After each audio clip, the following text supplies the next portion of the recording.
to fix third monitor not being detected in our Windows 11. Hey everybody, if our third monitor is not detected, we cannot extend our workspace or multitask efficiently. So let's fix it so all the monitors work properly. So the first thing we need to ensure is checking the physical connections, make sure all the cables are securely connected, and confirm that the monitor is also powered on. And apart from that, we can detect monitor in settings.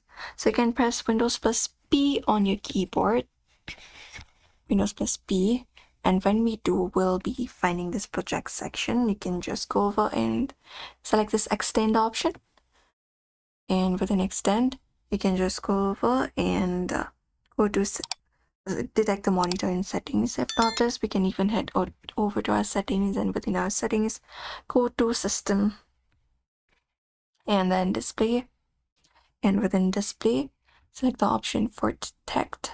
So we can just go over and click multiple displays and select this option of detect to detect the other monitor that you're trying to connect. Also updated graphic drivers. For that, we need to head over to our devices manager, hit enter, and once we are headed to our devices manager, we can go to the graphics card section, usually for display adapters, and find the graphics. Right click on it and select the option for update driver and search automatically for driver, and we may restart our PC after update is completed. The next thing we can do is we can check our display settings. Go to settings for that and go to system, and once we are headed to our system, go to display and scroll down and look out for multiple display section and extend the displays available here and rearrange your monitors if needed once your monitor has been connected.